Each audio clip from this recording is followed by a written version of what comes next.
Thank you, brothers and sisters. We have something hip that we want to present to you. Yo, sound man, turn it up.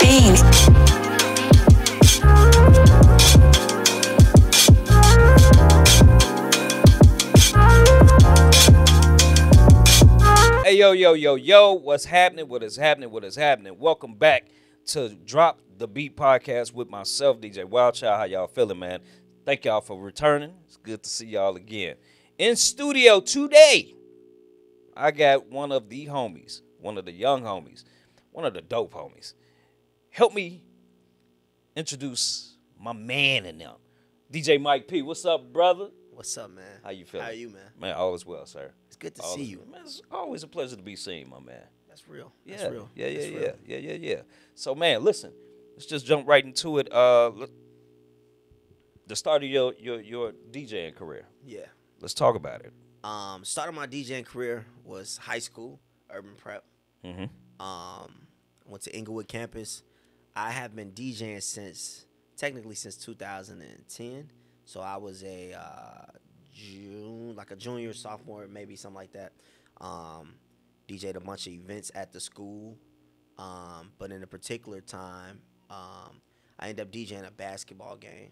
Yeah. And I run into this security guard, right, who has dreadlocks. Oh, my God. That were hanging on the floor.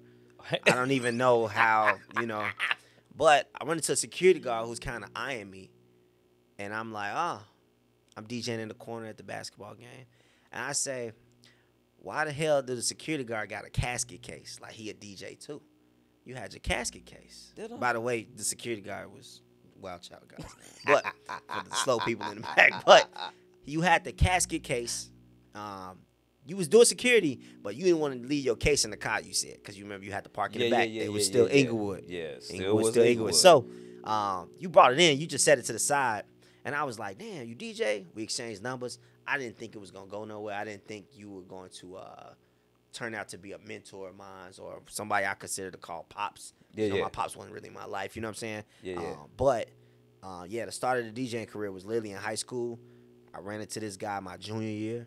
And my mom trusted him to allow me to come to his mini homes with snakes and shit to learn Serato. You know what I'm saying? Because I remember at the time I was on virtual DJ. Newmark, there wasn't real controllers out. You had Newmark was the only one that had control. It's like a Newmark. No, you was on that Hercules joint. Oh yes, you're right. It was a Hercules, even small, probably about this big. Yeah. You could scratch on there, but it's not meant for that. You can't really do nothing. But I had the small Hercules joint, straight virtual DJ, and I remember my senior year, you end up dropping. You gave me like one of your hard drives. You said, "Hey, I know this is crazy. I couldn't wait to come on here to tell this story because you don't do shit like this. That's the first. That's the first part. First of all, you do not share no music. But depending on who you are, but I must admit, but so that's what I'm trying to say is like, I think God put you in my life for the levels that I've hit as a DJ. This is me giving you your flowers, by the way, just in case I never walked to your house with a rose or anything weird. But just being real. So I remember this. It was between the junior and senior year, right? You gave me a hard drive. You allowed me to keep it for a week so I could put some music on the school's laptop. I had my laptop too, but I put it on the school laptop and my laptop. It was a shitload of instrumentals, clean music, dirty music, new, old, house, everything. Part of my current catalog of music is because of this man right here. Wow, dog. And that's something you gave me. I graduated in 2012. That's over 10 years ago. We're going on. Remember that, but it's crazy. But I do. And my memory is crazy. I think you know this at this point. But yeah. My memory is stupid. But I said it to say, I'm very thankful, man, for you giving me that hard drive because I was just able to explore music in a different lane than the at that point in time, drill music had just kicked off with Chief Keef. Yeah. So it's like, man, I could have been a drill DJ. I would have been stuck doing drill parties, hood shit, ghetto shit. Would have never ever been able to expand because you had pop music, you had you had bachata, you had everything on this drive. This is 2011, 12. Yeah. You had everything on this drive. I give you the drive back, And then it goes into me sharing a number. We Facebook friends now. Now I'm looking at you do events, right? And I'm like, damn, I'm trying to do stuff like this, or at least I know I'm at a college preparatory school. I don't want to go to college. I think I have a gift. All my classmates say I'm a good DJ. You definitely listen. But it's like it was too early then to really say like. No. But in the league of NBA the prospects, no, I was like the Simeon head person. You see what I'm saying? Like people start realizing like, nah, this kid got a gift. They let me do homecomings. Let me do my prom. Then couldn't pay me for prom in cash because I was a student. Right. So I remember Miss Jeffries. I don't want to get in trouble, but I remember she called me up 7 and 8 period. I was sitting upstairs in the office. She talking about, oh, put this Amex card number in there. Spent like 4 racks. Wow. On a rental, tuxedo, tie, my date. You never told me that. To make it all make sense. Wow. So it goes to you. I got clients who still book me from Mom Prom. You remember Mom Prom? It was something that they did with the mom and the right. Yeah. People still booking me from Mom Prom, bro. Because of my catalog of music that I was able to have. But that catalog, like I said, it came from you. But I want people to know this, though. I think the difference that sets you apart, somebody can literally give you, they can, like you literally gave me music. Mm-hmm. But if I don't understand this music, when to play it, when to cut it off, why I need to play the remix over the original version? Because you, bro, listen. The catalog this man have, I don't want to look at Don. Y'all, Don's in the back. But I feel like I'm just having a casual conversation with everybody, but which is cool. The catalog you had, it was so damn organized. Listen, I said, what's the sites, man, that you can get music from? Jam City and some other shit over there. Man, that shit ain't got shit on that hard drive you gave me. But I remember this, right? You, and like I said, I'm giving you a flowers. That's why I'm telling this story right now. We'll get into whatever questions you want to ask me. But I'm making you smile right now, man. Because the same way you proud of me, I'm also proud of you. I've seen you grow into different lanes. The Donald Lawrence stuff, this podcast now, which I think is very fitting. If there's no other DJ that should have a podcast, I think it needs to be you. Thank you, man. And I'm talking on radio DJs and personality. You the perfect person for this, right? Thank you, man. And that's why I'm sitting here, too. But I want to say as well, it's just like, you gave me the catalog. I still had to learn music. And then that's when those house sessions came into play. Mm-hmm. I was in high school at your crib. At my crib, yeah. For hours. Yeah. Got over the field of damn snake. And then I'm like, all right, cool. I'm learning on CDJs, which is a way bigger platform than that little ass Hercules controller, which was probably 6 inches in a square diameter. You know what I'm saying? Yeah. So now I'm learning on this. Okay, I'm learning while you're using Serato, I use Virtual DJ. Virtual DJ is a free software. It's for beginners. Right. I'm sorry. The music you gave me, you couldn't create a 16-bar loop with the files that you gave me inside of Virtual DJ because it was like AI. It was way too hands-on. You had to use the sync button. Like it's with that controller, you had to the way it was set up. It wasn't designed to grow a DJ. Right. Believe it or not, even though they say it's for beginner DJs. But so I realized, okay, I now need to get Serato. But then when you get Serato, you got to get, at that moment in time, you had to have an SL1, a SL2, or SL3 box. I'm walking you down. I'm walking you down. Come on, walk, you had to go RCAs. The back of that shit was all. Somebody could trip and sue your ass. You ain't DJ no more. You know what I'm saying? But, I mean, my mom then at that point, you like, hey, look, he needs the Serato. Man, look it up. Facebook market wasn't a thing back then, but you had like Craigslist at the time, stuff like that. You know, you might lose your life, but it depends on how bad you want whatever the fuck they got to sell you. My mom, she said, okay, I'm going to get this boy this for Christmas. She got me the SL1 box, and we met someone at White Castles across the street from Midway on like 63rd. Yeah.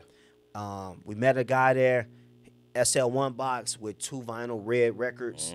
Man, I'm in the crib now. I got a knockoff Techniques. I got the Audio Technica. I got the Audio Technica. Yeah. Did you get from Best Buy? $200 holler. Man, I had a Behringer mixer. Ew. It was a Behringer version of the DJ M6. Yep. Yeah, the 4 Man, listen, I remember I wrote that motherfucker till it couldn't ride no more. Wow. I had the casket case. I remember that. Now, fuck your head up again. You gave me the casket case. It was a casket case you just fucking had. You gave it to me. Did I? listen, nigga. Yes, you gave me this casket case, nigga. The casket case was so damn big. I only used one turntable. Remember? That's how everybody knew about DJ Mike P. Yeah. Oh, you talking about the little light skinned kid Wild Child fuck with? He only used one turntable. They was hating that shit. Wow, yo. But guess who was also using one CDJ for a long time? I used one turntable because Wild Child used one CDJ. Shouts out to Speed for putting me in that boat too. Because in Serato, you can do that. Yeah. Virtual DJ, you can't do that. Yeah. Got it. So that's me giving you your flowers, man. Man, thank you. Yep. Like, you just, wow. Can I hit one more lane real quick? Man, run. I see. Run. We almost, okay. We good. Okay. So another flower I'm going to give you, right? This I'm going to say this boosted my career because it was the first time I was able to travel as a DJ. And you not going to know this at all. This may make sense. It may not. I was sitting at Harold's in Hyde Park. I was going to get some food. You called me and said, hey, what are you doing tomorrow? I need you to DJ this billboard event for this lady named Juan. I said, okay. I said, okay, where is it at? You said, look, I know you got this. Do your thing. It's some gospel billboard stuff. I said, cool. Where's it at? You said it's down at the Hard Rock Hotel on Michigan. It was a hotel on Michigan that Juan was associated with. I remember. It's a hotel there now. It's called the Drapery or something. But I know the Hard Rock. Yeah, and it used to be a jerk spot there where the event was. But so I go to the event. It's a like congratulation party for Charles Jenkins. My God is awesome. Okay. I still DJ in Fellowship to this day because you called me. Juan I just DJ'd the Stellas 2 times in a row because Juan still calls me. Dope. Because you called me to trust me with an event, even if you knew what it was or not, you couldn't do it. Who was next in line that you could trust to do this event with a good repertoire? You know what I'm saying? Yeah. And that happened. And that's more flowers I'm giving you because Juan has literally, bro, shout out Juan T, Juan and Only Events. Literally, every year never fails. Lollapalooza 3 times because of her. Word. This is all off the phone call from you back when she never knew who I was. Been in love since. Been in her crib, her parties at her house. Don was at the crib. I was DJing in the backyard just last summer.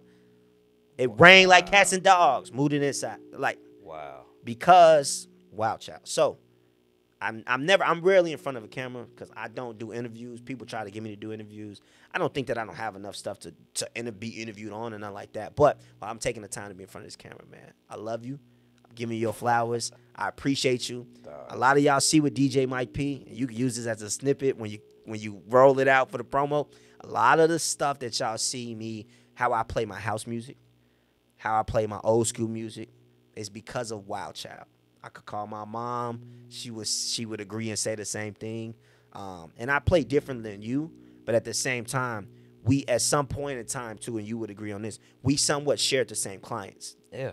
Where if they couldn't call him, they would call me. If I wasn't free, call you. Yeah. It just was a thing. House parties and stuff. You know what I'm saying? Just small stuff, but definitely, man, like you, I consider myself to say, and we'll talk about this later, how I birthed a lot of DJs, and they give me my flowers.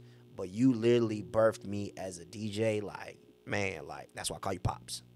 Wow. So, I mean, he got in my ass one day because I got into my mama, but that's other shit. That's a whole other story. On Clyde, man. That's some other shit, though. But, yeah. Wow. Fuck your head up. Dog, thank you, man. It's love, bro. Yeah. I can effectively say, without question, I've said this to a few people, I am super proud of all of your accomplishments. Appreciate you, brother. From seeing you that day in the gym room, I said that day, he got it. Man, that's big, bro. I told AB that day. He was like, what you Brown. think? Brown. He was like, what you think? I said, hey, he got it. Yeah. He got it. All off a Hercules controller. I saw it. Man. And then here we are now. You know what I mean? So since we're here, explain to me or explain to us, how did you link up with Juice? Okay, so Juice Wrld came through my guy Steve Cannon. Mm-hmm. Steve Cannon is it's my man's. It's a Hispanic kid from the west side of Chicago. And he at the time was doing he was selling shoes on Facebook called it was called Cream. Kream, Red. It was the biggest sneaker selling market. I kind of connect with him through the market side of it, but I started DJing online on Ustream, on Twitter and stuff like that. And that's how I blew up amongst young people, right? And he caught on to it. He's like, man, if you need a videographer, man, I'm down. I'm down with it. Woo woo. Man, we started literally traveling around the country, going to different colleges, right? So we had a really tight bond. Once I kind of blew up and I started doing like I got on the TV show The Jam and stuff like that, right? And GCI. Once I got into that phase, I wasn't really doing the college stuff no more. I needed to be local at home. So I turned down some of that stuff because it was paying more, you know, whatever the case may be. Right. Maybe two years ago, that was 2015 when I met Steve. Maybe 3 years go by. He hits me, but we still stay in contact. He still does some events for me, one-off stuff, big stuff. And he's like, yo, Little Bibby has this artist named Juice.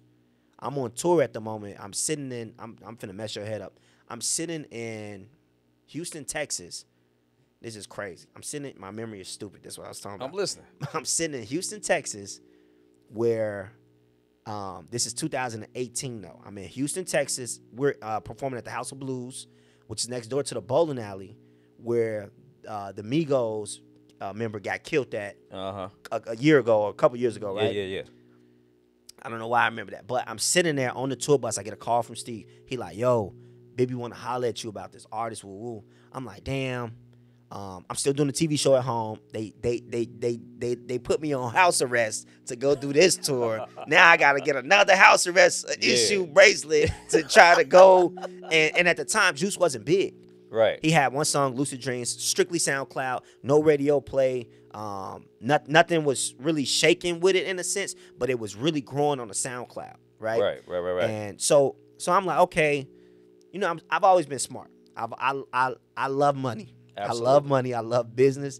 So I'm like, okay. I'm like, well, what songs he got? He like, oh, he got this. So I played a song on the tour bus. I see the reactions from like Taylor and some of the other DJs on the bus with the other artists. They like, yo, this song right now is going crazy on SoundCloud. Like, that's that Juice Wrld guy. They didn't know where he was from and none of that. I asked him where he's from. He's from Country Club. I'm sorry, not Country Club Hills. He's from Homewood, Flossmoor, right?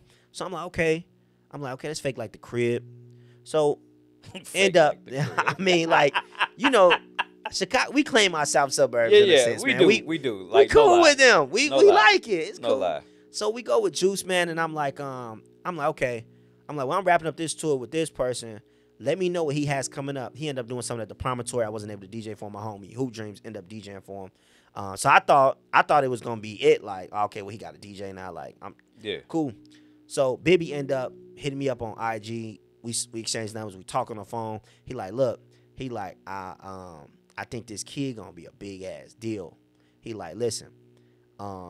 He like, my brother G Money is kind of working day to day with him, but he got a show coming up in San Francisco. This was Juice's first festival.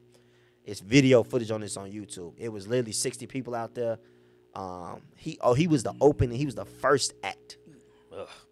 2018. I'm gonna give you a month. 2018. I'm gonna play the month for you so you can see this how this nigga blew up so fucking fast. It's scary. Go. This is 2018 April. We do this festival. Cool. I think they gave me like $150 to go out there with him. I'm like, that's cool. I'm testing it out. I like a flight regardless. You know what I'm saying? San Fran cool in my book. Boom. Go out there, do it. It's like 40, 60 people there. I'm like, I'm all right. I ain't gonna say I think I'm cool on this nigga, but it's like I don't know if I'm gonna be able to miss the Jam TV show to come do this shit again. You know what I'm saying? Like, you know. So I say, okay, we go back home. Literally, Pop, I can't make this shit up, man. The next show is in New York. I'm sorry, I lied. It's in Jersey, but we flying to New York, right? Bibby's there. He in a black car. We pull up 2-3 black cars deep. We all in the cars. They like, the show is in Jersey. Cool. I just came off seeing this nigga with 60 people, G, right?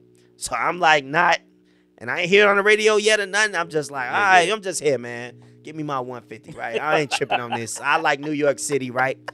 Man, listen, Pops. do we not do a show in Jersey?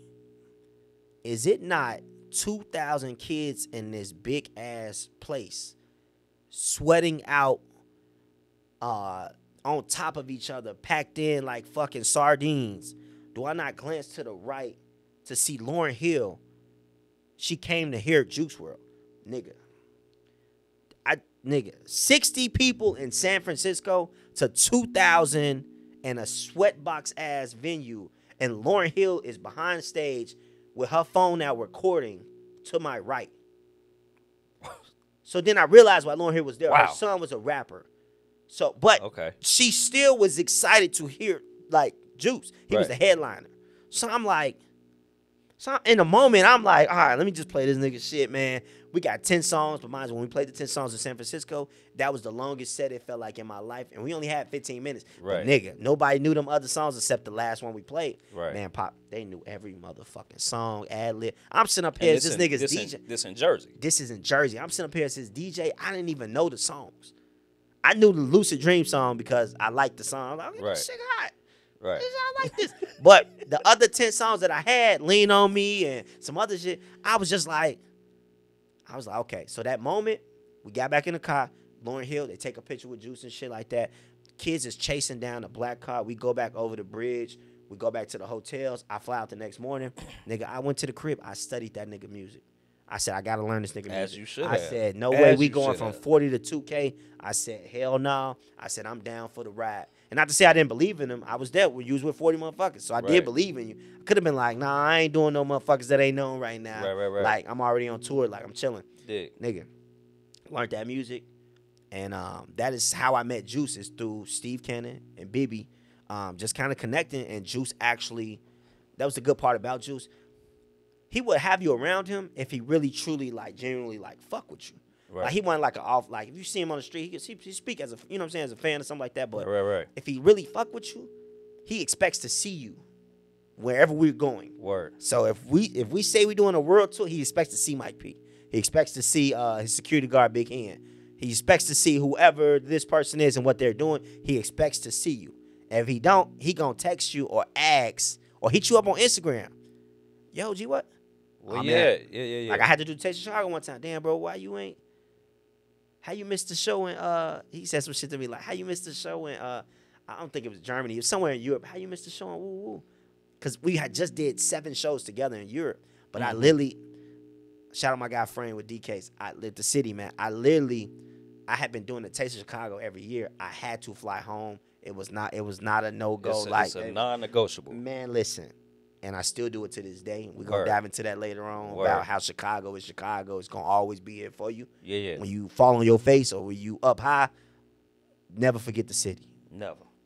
Because when shit go left, like, you know, I'm pretty sure you're going to get to, you know what I'm saying? But that's how I met Juice, man. It's just word of mouth, good relationships, DJs. Because this is a podcast. Listen, DJs, good relationships, not burning no bridges. Mm-hmm. I could have said, damn, Steve, I don't need you no more, bro. I'm too big, nigga. Like, I'm going to got somebody else, da-da-da-da. Yeah. Man, Steve, we need a DJ for this nigga Juice. He going to blow up. Say, well, I'll tell you this. It's not going to be motherfucking Mike P. So y'all better not look his light-skinned way. Pick another nigga. Right. See what I'm saying? Right. Wow. That's insane. So, I know, like, from the IG stories I used to see all the time, the Facebook joints, like, what is it like to be on a stage in front of 50,000 people? It's crazy. It's crazy being in front of 50,000, but 50,000, Pop, is like Taste of Chicago. It gets scary when you go to Coachella, and that's like 175,000 motherfuckers. Or it get even scarier when you go to a festival in London called it's called Wireless Fest or something like that, right? Yeah. It's wireless. I think it's wireless. I think it's Wireless Fest. It's in London. Yeah. My nigga. It had to been like 200,000 motherfuckers at this festival, G. They had a runway. I don't know what you want to call it. I call it a runway. Bro, that motherfucking runway was so far. This shit had to been like a mile, like a physical downtown 7-block mile, nigga. Are you serious? I'm dead ass, bro. I'm dead ass. I'm so, and shit, I would run the sides. That shit felt like, I was like, nigga. After that, I said, nigga, you're not in shape. Wow. I said, nigga, I said, 24-year-old Mike P is not in shape, nigga. You got to figure this out. Nigga, it's scary, fun, exciting, all in one. But I thank God because we gradually got to those crowds, so we were always ready. I would do like a little 10-minute DJ set right before he come out. Dope. And then he would do a 45-minute set, and literally we would just rock out.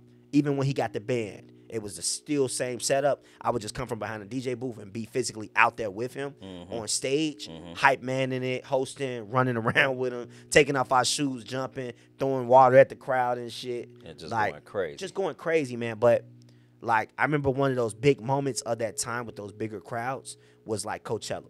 So Coachella, we knew this was like the biggest shit.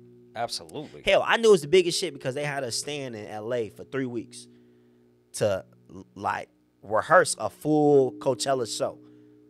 So at that point, I could no longer be on the TV show because this shit had got happening. too deep at this point. It's happening. And huge shout out to Vince Adams. He helped me with that decision. Yeah. How to not burn that bridge to make it make sense for whatever may come in the future. Just kind of navigating through shit. Because he done been in the same toilet, nigga. Like, all right, nigga, take brothers. your shit and get One up, of the make big sure you wipe brothers, it man. clean and keep it moving, nigga. Yeah. Don't leave no Yeah, marks, right? But Coachella, we did it twice. So we did back-to-back weekends. Okay. On one of the main stages, right? So it's like the first, you're gonna learn so much stuff when you get to these different levels. But one thing I always pray for with God, man, it's not me just talking. You know I'm big on religion. Absolutely. We church kids. Yes, sir. So one thing I'm always was big on, man, when I pray was like, listen, I never want to be on the stage, God, that you not prepare me for. Because you can get on a big stage and embarrass yourself, and you got that one-way ticket going home. All my tour folks, y'all know exactly what the hell I'm talking about. You miss roll call, you miss something vital. Miss lobby call if you Man. want to. Miss it if you want to. They're going to have a ticket for you one way, home. Might be on the bus, might be on the flight. It all depends on how far you are from the city that you got to go home to. But, man, we was on that stage. I knew we was prepared for it. When I tell you it was the worst show that Juice ever had, and I want to say Juice, it was the worst show we ever had. Too many moving parts, not enough time with, and race plays a part into this as well. I'm going to be very transparent with you. And you going to know what I mean because we were both, not just DJs, we were audio engineers as well. A lot of people don't know that. He was an audio engineer for some churches. I was as well at Greater Harvest, you know what I'm saying? So what happened was, I personally think, and this is a different conversation that we're kicking off right now, some engineers, when they see black artists, they think that they don't work hard or that we didn't spend a month in L.A. and Burbank, to be particular, in Burbank at the studio, trying to learn how we gonna move the cars around, and Mike, when you gonna speak and when you're not gonna speak. Juice, what you gonna say? How we gonna, you know? So it's like you get to this moment, first week Coachella, they still patching shit. Patches is wrong. They like, it's cool, guys, just go. We're on the schedule. But no, if it was Madonna, if it was motherfucking man, you feel me? Anybody else, and they don't understand how big this kid is because he's big in the hearts of all of these 200,000 motherfuckers that's right here. But the people that call the shots, and when I say call the shots, I'm speaking on engineers, head techs, stage managers, stage hands that are not belonging to our particular team, right? Right. These are like house Coachella people, you know what I'm saying? It's like, man, they look at it and they like, just go. So now here we are just going, man, we dealing with time code. Pro Tools, not right. So the band is trying to play. They don't got a metronome in their ear. The track is not up to where it's supposed to be. It's like we did all of this shit, but it literally, man, we went through hell week, nigga. We did that one weekend. I thought I was going home. They said, Mike, your ass got to stay here for another 7 days. In between this, just stay here. Stay right here. We got to figure this out. We go back to the drawing board. All right, less of these dancers moving around and shit. I told them, and that's when I think I had a voice with Juice and the team where they like, nah, we fuck with Mike. Because now Bibby and G-Money, they kind of like, yo, what do you think about this now? Is this too much? That's dope as hell. So now we had to go back to the drawing board. We had the same stuff because they had already purchased these toy cars and shit, all these props. They had all the shit. I said, let's do it. I said, but let's dumb this shit down that if they got the patch completely fucking wrong, we can still go out here and rock this motherfucker. So now we had a plan B set up where, okay, let's say the band can't hear the track. Mike P has the full time code of everything set up right next to him. I can initiate every single fucking track so that way the lights and everything do what it's supposed to do. Let's dumb this down. What was you using to make that happen? What I was using was, they got this shit called Ableton, right? So Ableton is marked in with time code and some other shit that I really, truly fucking hate because it takes away from the DJ. Yeah. Because now you're not playing tracks through Serato. You're playing it through like a drum pad or a MIDI pad. And it can have however many pads on there. You playing off a MIDI pad, all you got to do is press it, right? But see, the thing is, sometimes the pads are too sensitive. It just causes problems.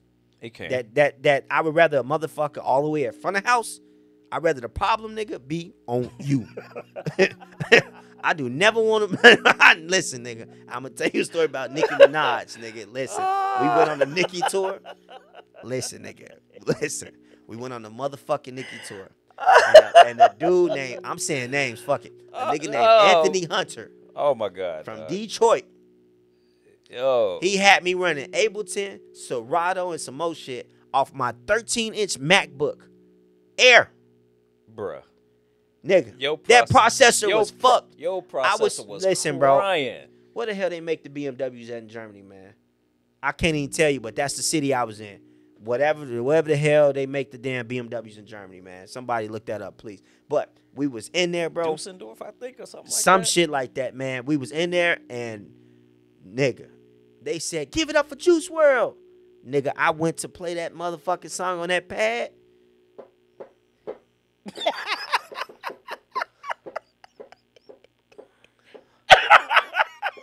This some bullshit. But guess what, Pop? Guess what? I'm from Chicago, right? Shake my hand. I'm from Chicago, right? My man. We gonna figure it out. Always. What? Bow. I had Always. just did my DJ set. I knew Serato worked. Bow. I had his playlist already set up because I'm a real nigga like that. DJs, have a backup. Always. Plan B is your plan A. Always. Don't even put the letter next to it. Just have two plans, nigga. And know how to do both of them when you need to. Yeah. Nigga, Yeah. Ableton wasn't working. Instantly, right back to Serato. Let's go, Juice. Juice, okay, shit. I still see the shadows in my. He comfortable. Yeah. Because guess what? We had did this shit for 6 months before we got on this big stage. Dope. So sometimes you gotta dumb it down and go back to where you're supposed to be. You know what I'm saying? There we go.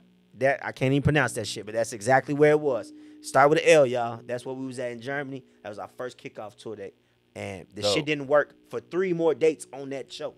The next 2 and 3 dates didn't work. But the backup. They getting mad. The backup was there. Man, Serato. Man, shout out Serato. Also from Germany. It's a German product. Yeah. You never fucking failed me. Yeah. Never. I ain't never stepped away to go pee and it cut off. None of that shit.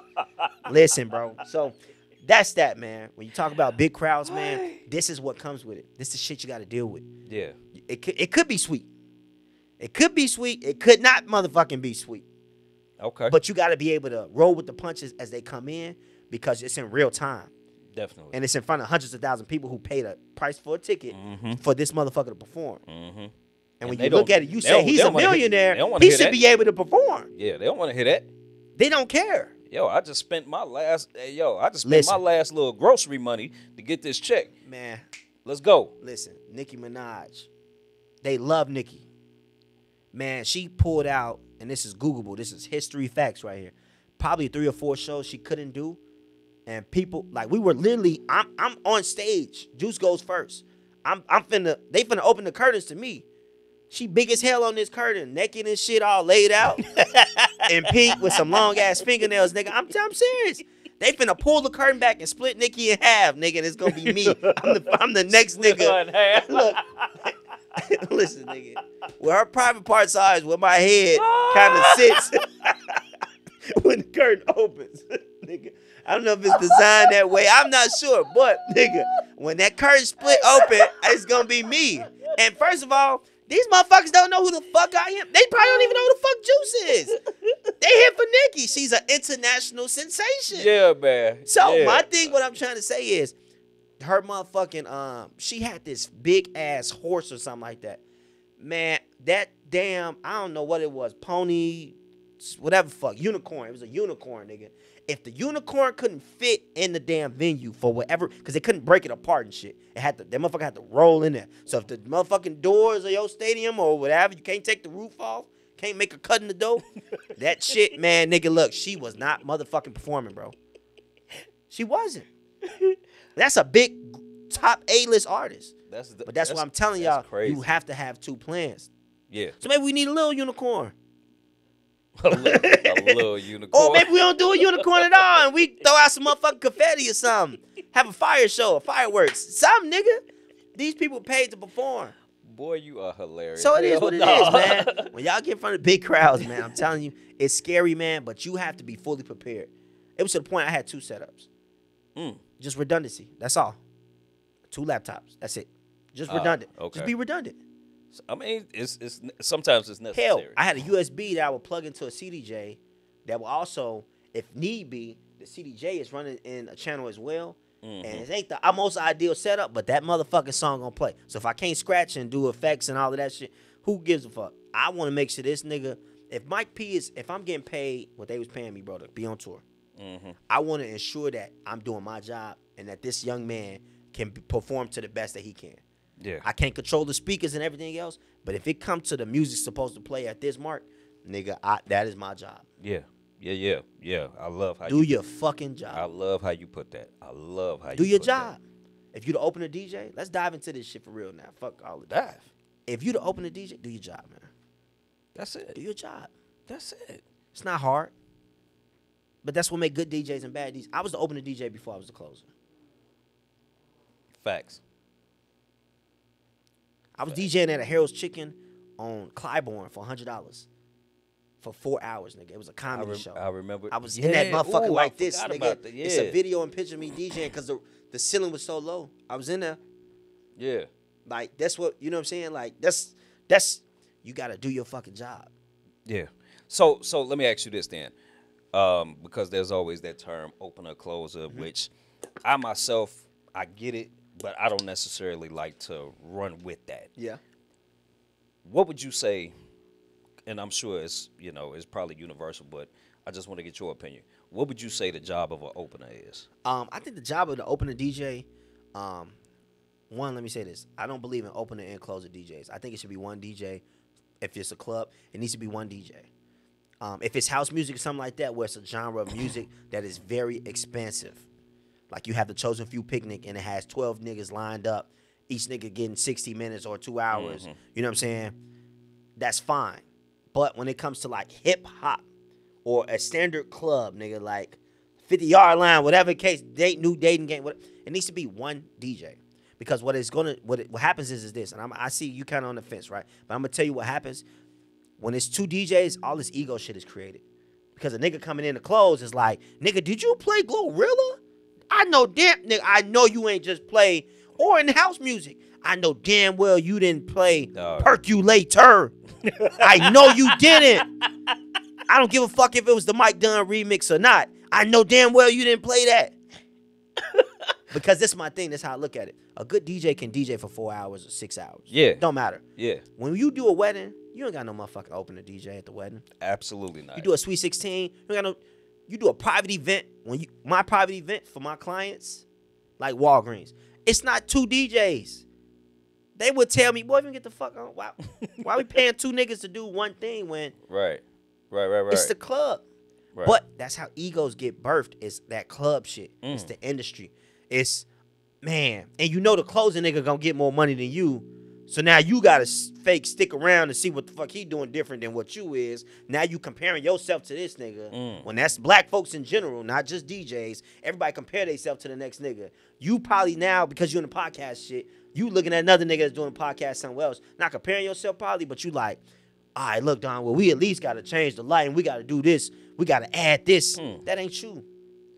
But because this is what the standard is, I'm not Kanye, y'all. Like, I'm not renting, but I'm being real. Because the standard tells you it's supposed to be an opener and a closer DJ. It's supposed to be a little nigga and a big nigga. Why can't just be one nigga? One DJ. Because the thing is, you're gonna get paid more money if it's one DJ, right? Now I'm getting my closing money, Plus, I'm getting that opener money. So now I'm walking away. I got DJ at another club for the night. Now I make this club exclusive because Mike P gonna be here all day. Or not even all day, but Mike P is DJing from 10 p.m. to 2 a.m., y'all. Come pull up. Now, you might, look, and they don't even know this shit because no club has probably ever tried to do this. I'm just being real. This has been an industry standard, nigga, since I've been DJing, since I've been talking to you. This just it. They want to have 4 or 5 DJs on there because the promoter look at it like this. Just in case I can't promote like I promote, I know it's 4 other niggas that could bring in at least 20 bodies, and then we thick as hell in here. But the promoter eat all day long, but these 2 DJs got to fight over the scraps of what's left. See what I'm saying? Facts. So now what happens is, Facts. So now if you dive into that deeper and you say, okay, man, if it was one DJ, I'ma just add up a crazy number. I'ma just say, let's say that one DJ now, he gets, let's say the closer got $500 and the opener got $150 or $200 or $250, right? So now this nigga, as one DJ, you just walked away out of the club with $800, $900. I'm just making up a number, right? Not even talking about somebody throw you a tip for playing a song and just extra shit. But now what happens is because they never tried this shit in the industry, in the clubs. That's what we're speaking on, clubs, right? Because they never tried it, the owners will never know what it's like to say, oh, I got Mike P here from 10 p.m. to 2 a.m. So now the motherfucker who likes the club but they don't love the club, they like I like to get in early and get out. I don't like it when it gets.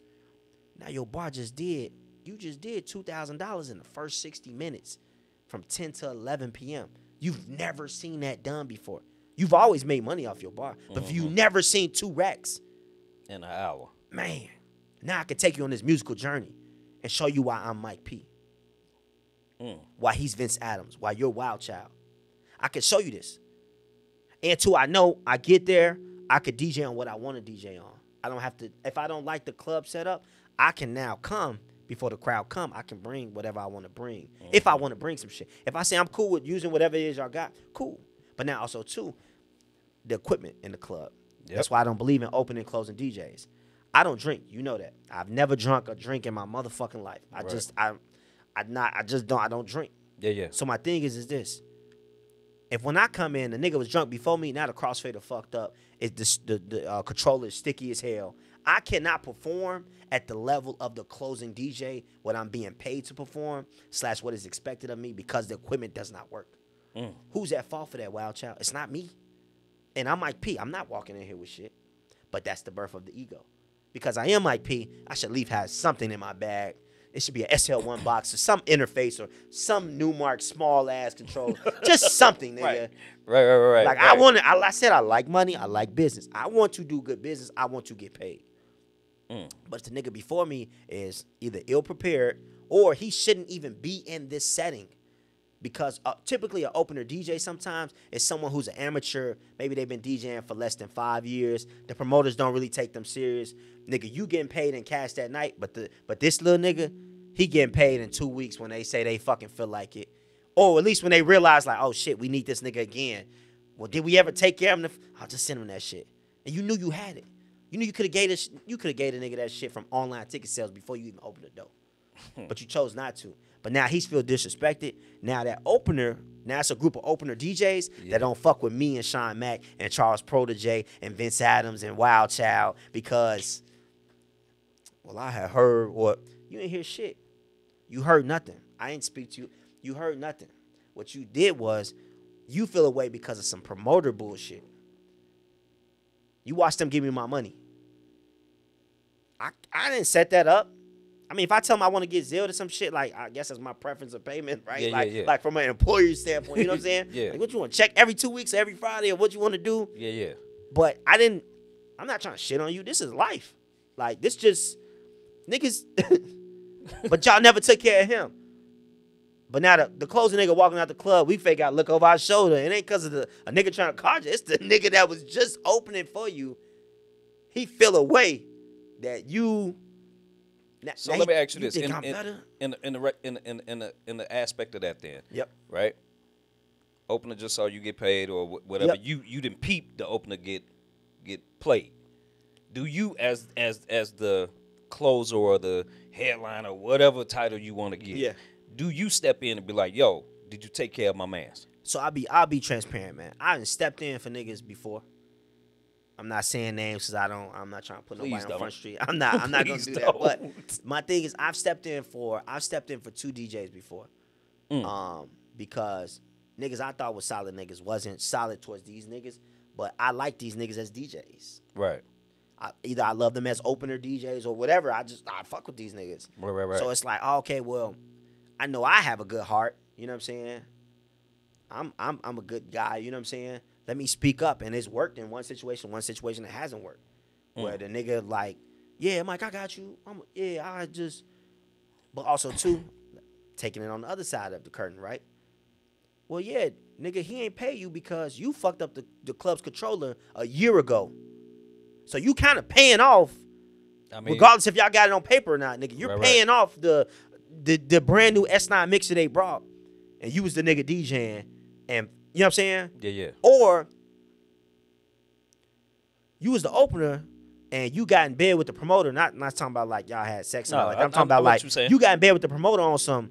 Hey man, you think I could get because he said he was gonna pay you $150, and then you said, cool, can you get me 4 drinks from the bar? And I got 4 friends outside that want to get up in the party too. Not VIP, they just trying to get in. So as a promoter, I'm not going to say this to you, but I'm going to say, okay, them 4 drinks, that was $56. You got 4 people in there. Right now, we're charging $15 at the door, and that last nigga came in towards midnight, because niggas is niggas, right? Niggas don't know when to just be grateful. Yeah. Nigga, just come, nigga, before they come, nigga. Yeah. The one nigga want to come in at midnight. Okay, cool. So I had to walk through the crowd to go get this man's nigga just to make him happy. Okay. And at this point in time, we charging $45 at the door. Because it's thick outside. Niggas, I got real niggas that want to buy bottles trying to get in, but I got to sacrifice one more body in my capacity for your man's. Cool. I think we pretty much even there. I'm going to still give you the 150, but or I'm not going to give you, I'm going to give you the 150 when I feel like it. Damn. It's the savageness of it, but niggas don't realize when, but that go back to what I said was, do your fucking job. If you do your job, before you even leave out the house, also too, doing your job is the business side of this shit. Absolutely. Before I say that I'm going to come DJ something for you, I want to know what you going to pay me, what type of space it is, how long I'm DJing. I want it. I want to know this information. Yeah. And this is not even Mike P now. You know this. Yeah. This is Mike P fresh out of high school. This is 2012, 2013. Mm-hmm. Tell me what it is. I need to know this. Yeah. You was the nigga to tell me. You got to get contracts with motherfuckers. Yep. They will play with you. Yep. A wedding, sweet 16, whatever, they will play. A corporate event, they will play with you. Yep. You the nigga that told me too. Sometimes niggas pay you out from corporate events in 30 days. Sometimes it's a 60-day net. I learned so much from you that I said, okay, he prepared me for this shit. To the point now where it's like, if I don't know what I'm signing up for, especially now, like now in life, with the restaurant, all this other shit going on, the other business, if I don't know what's going on, I've learned to say no, which is huge for me, because I'm such a good guy. I always want to, man, I feel like, man, I can do everything. I can do any and everything. I want to do any and everything, but now I have to say no. Yeah. And people look at it and say, nah, that man's an entrepreneur. He got this going on. He got a wife now. He's probably saying no for many good reasons, and it's not like an ill intent. It's just, hey, I can't do your Sweet 16. Now, if they double back and say, well, we got 10 racks. Oh, hell yeah. Of course. Right. So you just bought up a restaurant. Yes. And presumably, Yep. you know, this is something you've done away from the DJing game. Facts. So let's dive into that. Let's talk about that. What's to this restaurant? Got you. So with Chicken Box, right? Chicken Box is, we put wings and tenders, very small menu. Wings, tenders, and we got cauliflower nuggets. And we put it all inside of a shoebox. Little green shoebox.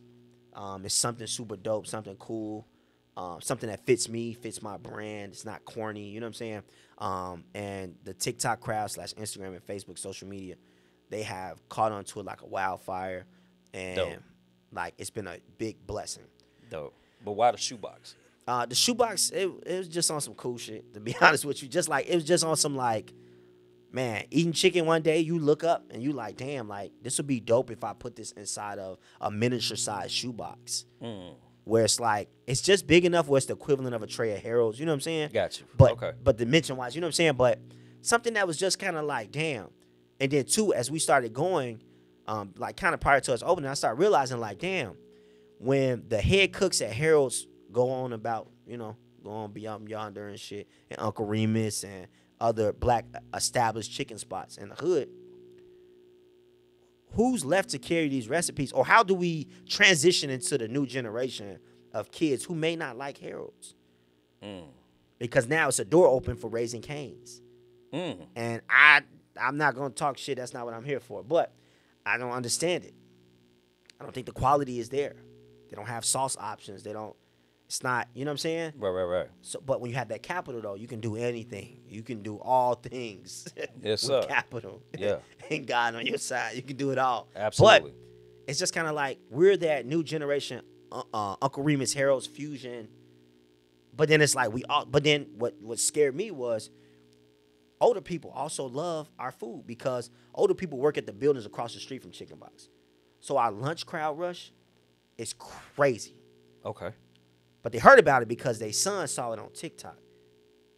And the mama said, well, I work at the bank across the street. They got the $10 lunch special. I'm going to go over there and try it. Harold said, one bite, we got you. Shit, I'm going to say the same thing. We got you. That's dope. Once that hot honey sauce hit your lip, you minds, nigga. They come down on the weekend. People that work up, this is deep. They come down on the weekends. You don't go by your job when you not at work. Hell and no. And you only waiting 2 days to, like, if you left Friday, you only got to wait 48 hours to come back Monday to come get the shit. Like, I ain't going nowhere, nigga. Like, Right. nah, I want some chicken right now. 7:00 p.m., I'm down here by my damn job. That's killer. I don't even drive my car down here because there's nowhere to park during the week for work. But I'm driving it down here to come to this place, and I'm going back home.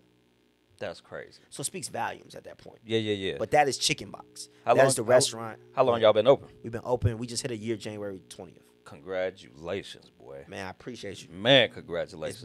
It's been rough, but it's also been more great than rough. You know what I'm saying? But Chicken Box was birthed, though, because during COVID, I was at my weakest, lowest point as a person, self-esteem, financially. Because you got to think, the timeline is this. Juice Wrld passed away 2019 December. His birthday was December 2nd. Mine is December 3rd. He dies like December 7th. I'm flying out of Midway Commercial to D.C. where my fiance is. He's dying at D.C. while I'm flying out of D.C. Wow. I'm sorry. I'm flying out of Midway. He's dying at Midway. That's what I'm trying to say. He's at Midway on the signature side on the PJ end. Right. I'm flying out. I had the last flight. It was close. It was like a almost midnight damn near flight. I've never been on a flight that late like that before. Right. And it's like, I'm going out. He's coming in. He's also dying. So I go to sleep to wake up to all of this. Man. And I'm going to bring it back to the business, why this was so impactful his death was, right? You tell me a person I just seen, G. We just spent a month in Australia. Thanksgiving we spent together. That was my family. I wasn't with my family for Thanksgiving. You know what I'm saying? Right. Celebrating his birthday at his mom's crib. That's why he came back home to celebrate home with Flossmore. All of this shit happens and transpires. Not to get into that, you know what I'm saying? But this happens. Now he's dead. I wake up the next morning. I got pastors calling my phone. My mama blowing me up. She's my girlfriend at the time, Kiata. I look up at her to the left, and she's crying out crazy tears. And I'm like, what's going on? She like, I can't tell you. You just got to look at your phone. And I'm like, okay. My phone is glitching because too many people is calling me and texting me. Are you okay? Are you okay? I'm sorry to hear about what happened. I'm sorry. I swipe up. Instagram refreshes itself. Juice Wrld with a birth date and an end date. So now I let go of WGCI. I let go of the Jam TV show to tour with him. I had to. He was too big. Right. The money was too good. Right. It was checked off all my boxes. So at that point, that was, like I said, December maybe 7th, something like that, 2019. Let's speed it up. Now it's what? January 1st, 2020.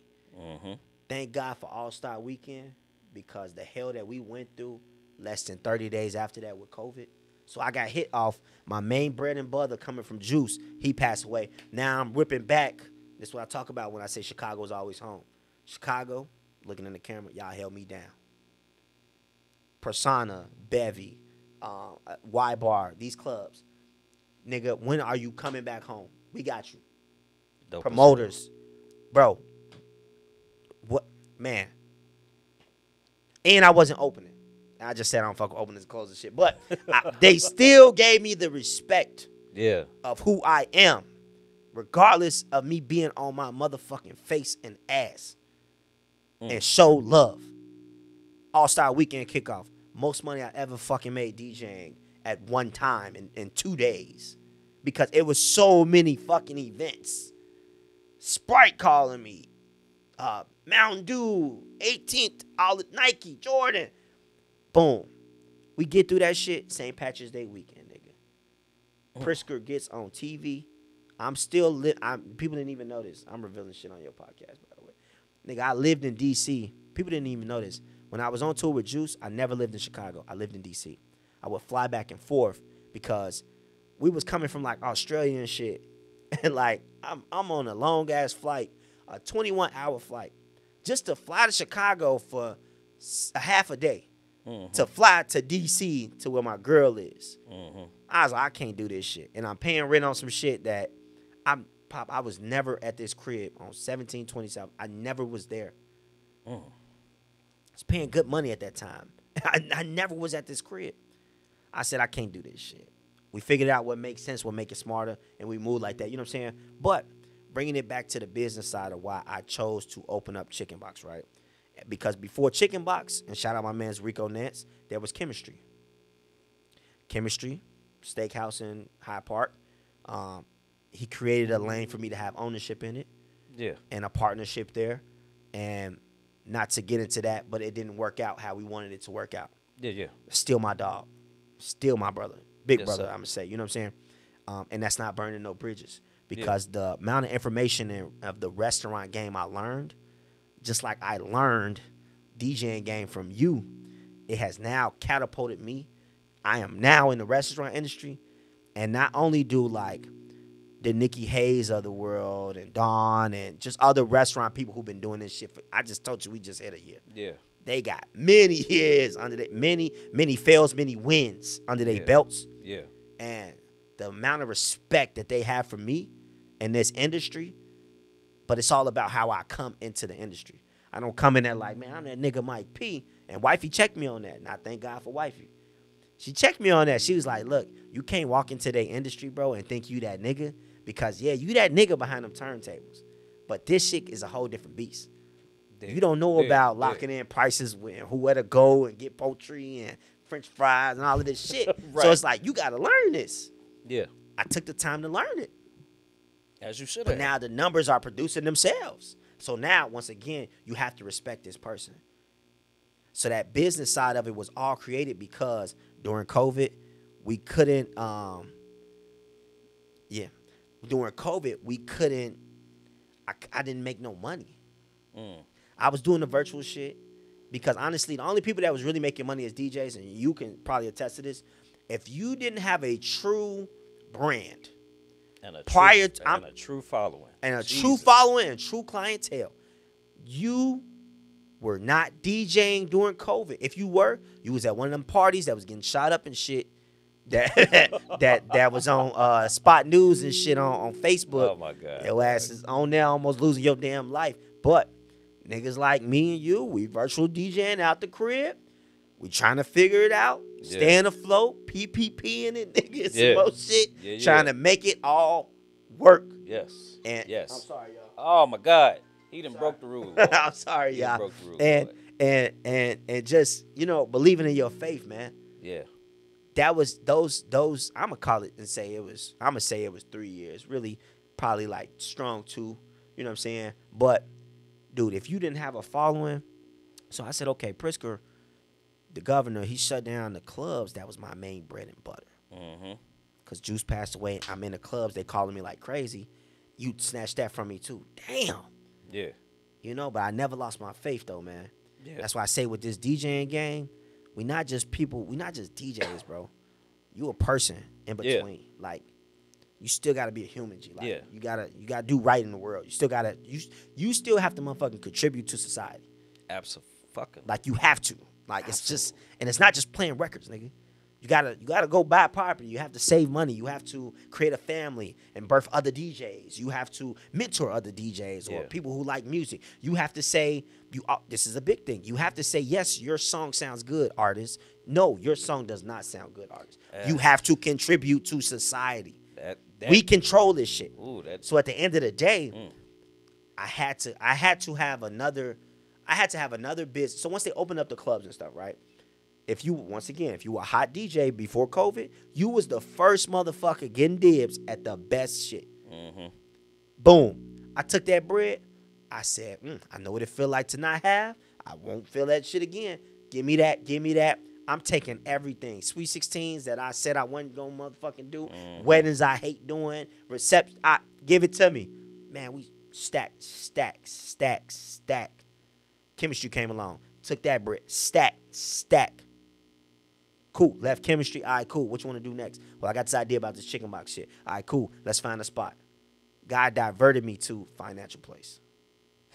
I've never been down that street a day in my motherfucking life. And I literally live 3 minutes from Chicken Box. I've never been down that street in my life. I've been to Persona nightclub, which is on Wells. I've never been down this one particular side street. Yeah. I go down it. I could see just a peek in the window through the paper that was up there. Said Felice. I said, damn, that look like something I'm interested in. I want a spot that's small, easy, get in and out. My menu small, so it's nothing to sit here and wait for. 10, 15 minutes top. Go in the first time, got denied. The denial only came because someone else was trying to get the place. And I think it was like Wendy's. Believe it or fucking not. They're going to do a ghost kitchen in this little ass 450. I don't know. But that happens. I ride down this damn street, Pops. Listen, when I'm focused on something, I zero in on it. I was at your crib. Yeah. I was there. You was. Yeah. All right, nigga, I got a lady friend finna try to come over, nigga. Your mama go to or let's be truthful. I was joking about that shit, but let's be truthful. Hey, nigga. Hey, Mike. Take the headphones off. Your mama been sitting out there, nigga, for damn near an hour and a half. My mama was sitting on the block. On the block. She's sitting out there in my fucking Harvey world, nigga. I'm out there talking to your mama like, he coming, like, yeah, I am. He getting it. He getting that shit, though. I told him 20 minutes ago to come Man, on. I'm there. So when I focus on something, bro, I'm locked in, bro. And that's a trait from God, and I'm thankful for it, my characteristic, you know. But when I locked in with it, I locked in with that space. All right, so y'all deny me. All right, cool. I'm going to come down the street now. I've never been on the street in my life. They ain't even doing construction no more. I went down that street every fucking day to go home. Every day. You ask my wife, damn, you just going to keep. I went down that street every day because I claimed the place to be mine, bro. It was supposed to be mine. That's tough. Man, the police sign was up there for 14 days, 2 weeks. I called my realtor. Enrique, hold up, nigga. Listen, the nigga said that they was getting it. I know Wendy's or whoever the fuck he said. This is a small space. This is a turnkey restaurant. Why they ain't moved, the sign's still up. Mike, let me hit them back. That same day. Yeah, man, you know, things didn't work out with the other deal. My wife works for a Fortune 500 company. We sitting up here in Madison, Wisconsin. I'm at the movie theater.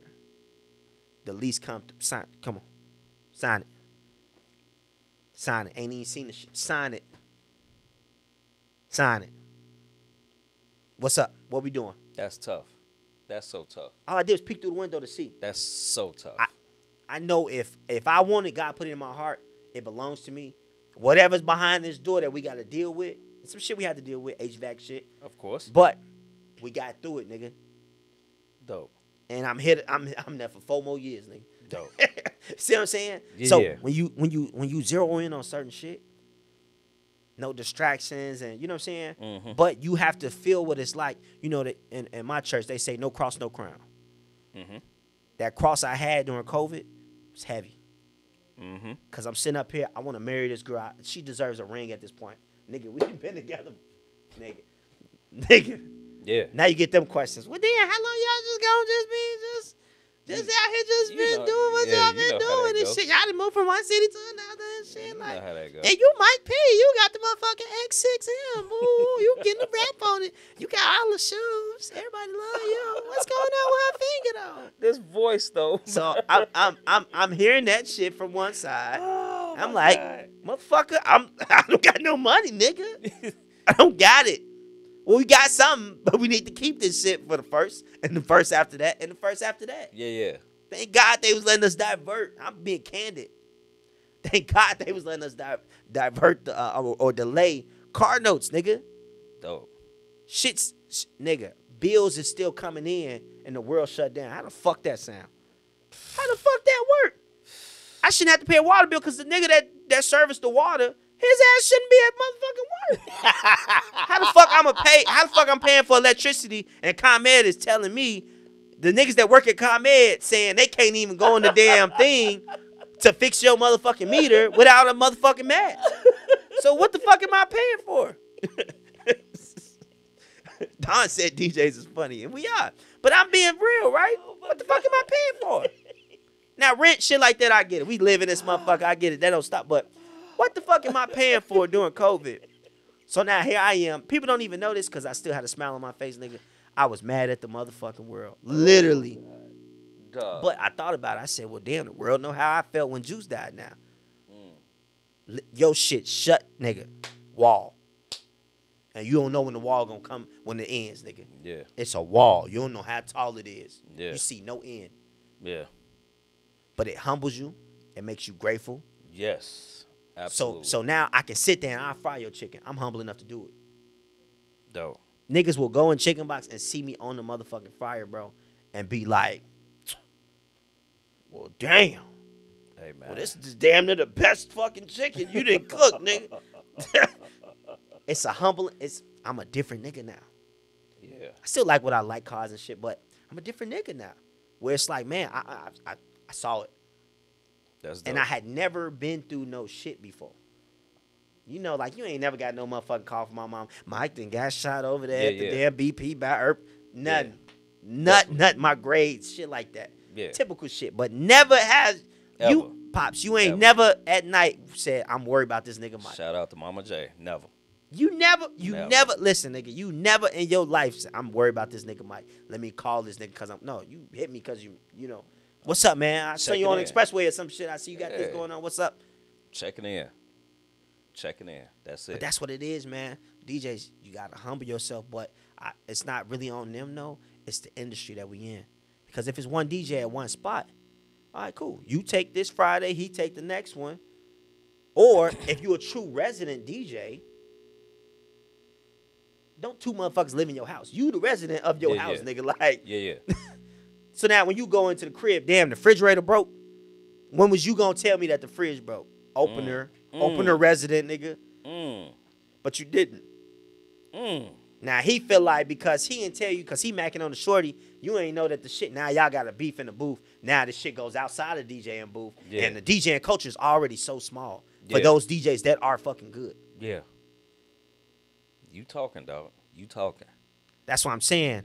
Man, if it was up to me, or not, when it is up to me, let me say that. I plan on owning a club sooner than later to prove certain points. Understood. I don't believe in bottle girls making more than DJs. Understood. I don't believe in that culture at all. Y'all doing sections now. Now niggas don't dance. You got too many DJs on the thing. Now niggas ain't dancing because I heard the song at 9:56 that Wild Child played at 11:56.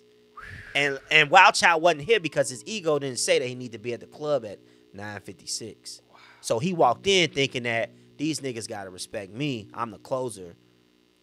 This song, this Finito Chief Keef should have never been played prior to midnight, or Dreams and Nightmares, or the list goes on. We can dive into old school shit, like I said, Percolator, or motherfucking Frankie Beverly and Maze, Poison, whatever the fuck you want to bring up. Yeah. Oh.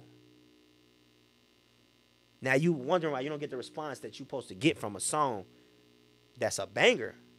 And what it does too is when it's one DJ, it keeps that motherfucker sharp. Yeah. Because now, nigga, you ain't got a DJ for an hour and a half. You got a DJ for 4 hours. Or 3 hours or 3 hours and a half. Whatever the fuck. You got to DJ that shit. You gotta start niggas here, watch the crowd come in, and build them up. DJs nowadays, they don't look up at the crowd to know what their audience is. They're not DJing for the audience. They say, hey, when I was in a car, Glorilla came out with a new song, I'm finna play that shit. Mm-hmm. Or, just recently, I still ain't gonna say no names, but this nigga, if he see it, I mean, it is what it is.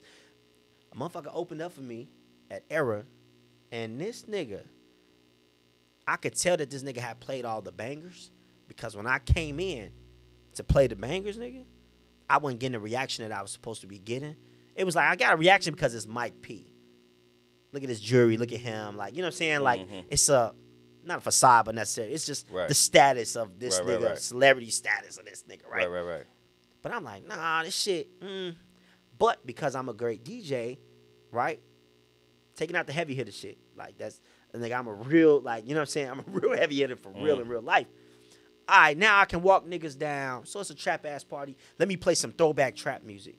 Absolutely. Now I can take you different ways. And then if I want to come back here to the current shit, I can end on that. But I know y'all drunk enough that But that's years, though.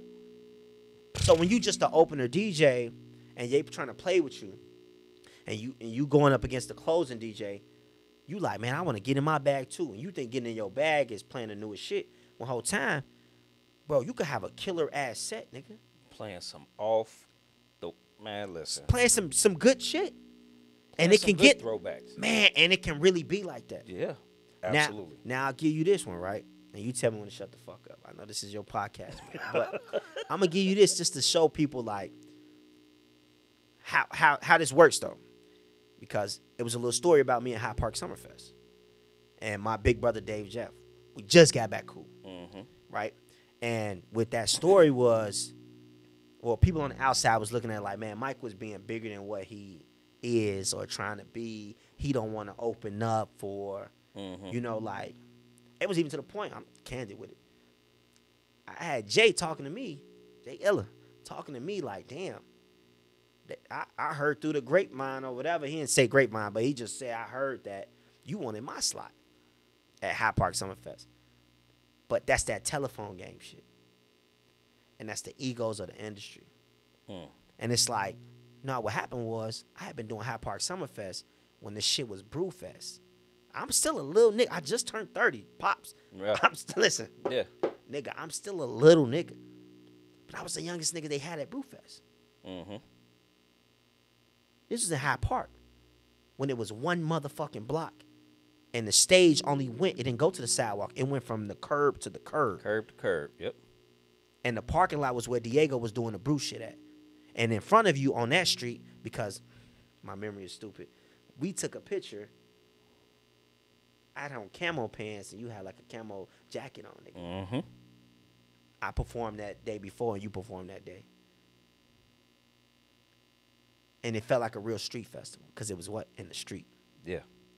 So when the shit moved to over there, and it's y'all first year doing it over there, I'm looking at it from a standpoint of like, hey, don't forget about me, little bro. Right. You already told me the date and shit. That's cool. But now here we are weeks beforehand, or a month beforehand, before the rollout. Let me say that. A month before the rollout of the DJs, announcements and shit. Oh, Mike P is kicking it off at. So it's like, but I'm no different than you or any other motherfucking opener or closer DJ, because we all have been hit with the ego bug. You have, regardless of what it is. Absolutely. You get hit with it. So it's still a little bit in your blood, nigga. So it's like, it wasn't ego for me. It was more, and I'm going to bring it back to the whole opener closer shit, right? Well, I think it should just go away. It's going to be better for DJs in general. You're going to get more money, and it's going to sharpen you more. Because now what happens is, in a situation if there's no opener and closers, right? Jay Illa's going to take the southeast stage, and Mike P is going to do the west stage on these days. This is a 3-day festival or 2-day, you know what I'm saying? Wild Child, you come in and do the northwest stage on this time, and you know what I'm saying? But my thing, and I'm bringing this shit up to say, is that, like, if I don't speak on me and, like, a situation like that where I felt like I was put in an opener position, and it's like, you know, I talked to Dave about it, and we're going back and forth and shit. Now we fall out. You know what I'm saying? We fall out literally for a whole year. can't speak to each other, shit. You know what I'm saying? Just shit. And we reconciled since then. Like, you know what I'm saying? We got other shit popping off. Like, it's a thing now. Good. But it was just literally, and all the other people involved too, they know now it ain't that deep. Like, you know what I'm saying? Nothing was going to happen to nobody and nothing like that. But to me, I was looking at the principle of like, damn, I was good enough to be on that stage at Brewfest, but now this come around and I can't. But that also goes to and ties back into, like I said, doing your fucking job starts before you turn on the turntable. No doubt. So it's about knowing what you sign up and agree for. I told you, I don't sign up for shit and agree for shit that I don't know about. So when I got the text for the Hyde Park Summerfest shit, it was the same way I got the text the year before when it was in Hyde Park, and the year before that, and the year before that when it was the Brewfest. So I'm like, okay, cool. When it comes, they've always gave me a good slide. I didn't even know this shit was gonna be this big over there, and that 2 Chainz and these motherfuckers. I didn't even know. I thought it was just Jazzy Jeff gonna close us out, nigga, like you normally do, and we gonna get the fuck on. I'm cool, you know. But it's that's the communication piece, man, amongst DJs. Yes. And the communication, which is so instrumental and critical because it's a lot of chitter chatter away from where the chitter chatter needs to be happening. Listen. The communication is what I'm speaking on now from the business chapter of what we're talking about. The communication is so key because if I would have said, hey, why is it going to be at the Midway? That seems like a lot more space. Common sense says, all we doing. Or if Dave would have communicated with me and said, look, this going to be a different footprint than it normally is. I'm just letting you know I might need you to kick it off because not saying we a little scared, but this is new to us. We're a new festival now. We got gates and shit. We got tickets that you need to purchase that never were purchased before. They was just taking donations. So, but I'm understanding, motherfucker. But when you put me in a jam and I'm 35 days before I'm supposed to hit the stage, and y'all already got rollout shit. Like the shit you sent me was a flyer of my name already printed, nigga, with a time slot in the stage that I never knew about / agreed on. So now I feel like, if I don't speak on it now, what I'm gonna do? I'm gonna wait till the week of, and that's gonna make me look like an even more bad motherfucker. Now you can say his ego got him 7 days before, nigga. You knew you was doing the Sweet 16. They ain't trick you, nigga. So what? You ain't got the newest. You ain't got the TikTok music. Right. But you knew you was doing this. You want the money though. Right. You backwards, nigga. Your communication is off. Your business ain't right. You just worried about pressing play. But communication too goes and stepping away from that incident. I just want to say that piece, like, nigga, I ain't perfect, nigga. Like, like, you know what I'm saying? Shit ain't been smooth. But the communication also goes to this. I have DJs that call me frequently just because I got a good ear. Man, if you call me and you got a question about something, I'm going to tell you the real. I'm not telling you what the fuck I pay in taxes and nothing like that, nigga. But I'm going to tell you, like, them niggas got it, or, nah, them niggas don't got it, G. Like, so if you don't want to do that shit, tell them, nigga, you don't want to DJ it, nigga. But it's nothing else coming out of that motherfucking pub, nigga. It's nothing there but this, nigga. I know because I'm Mike P. I asked for it. They said, no, this is what we could do. I'm telling you, nigga. But communication goes to this. If we know that, okay, South Suburban DJ should be getting, I'm making up numbers. Don't hate me. I'm making up numbers. Hey, the closers out South Suburban, man, they getting $400 for a DJ set. Right? Mm-hmm. So why you let your mans walk in there and do a closing set? And let's just say he had a good-ass DJ set, like, let's just say, like, this particular night he was hot. Yeah. And the owner like, oh, this nigga, I fuck with him. But because y'all ain't communicate to say, like, man, let's protect the pricing or the budget. Yeah. That nigga DJ for $250. Yeah. So as an owner, as a businessman, I'm an owner now. I'm cutting costs on chicken, nigga. If a nigga tell me he got 40 pounds of chicken for a certain price and ain't no bullshit, I'm gonna buy that shit. Right. I'm gonna sell that shit because it's the best price in the market. Right. So with the DJs, when we don't communicate with each other, say, nah, nigga, when you go to Bevy downtown, you supposed to be getting, I don't give a fuck if it's Sunday, Bevy on Sundays, or if it's Bevy on Tuesday. You should be getting, if they say you are DJing 12 to 2 a.m., nigga, you are qualified to get this number. Yeah. Because what happened too with DJs, we get too excited. My first time going on the road with Charles Jenkins, I got too motherfucking excited. We had a show in Canada. I didn't have a passport. I had a passport. I paid to get it expedited. It worked out. I got the shit. I didn't pack the motherfucker. I couldn't sleep. I was too excited, nigga. Got there and just I stuck. could have got fucked right then and there. And what you had set up for me would have been that left there in Detroit because we trying to cross over, nigga. You see what I'm saying? Yeah. And that would have been that. But the communication piece is this, nigga. We get too excited sometimes.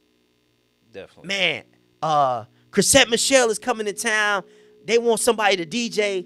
You ain't never DJ for a celebrity on any list. So that's A, B, C, or D, Z. Fucking, I'ma just do it. Nah. Chrisette Michelle ain't here to she ain't just doing it, nigga. Get something. Right. Tangible. Right. Money. But it goes to, see, but the DJ shit is deeper than this. Now it dives into shit like this. Where do you live? Who do you live with? Do you have kids? What type of debt are you in?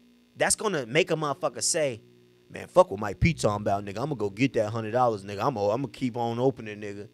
It's paying for my car note. It's paying for my phone bill. And it's like that's the thing too. We like can't fight that. Everybody's that's too many years of shit. Everybody's life is different. Is on different levels, right? But if I tell you, nigga, the $100 opener, nigga, you can get 200. You can get 100% more plus 50%.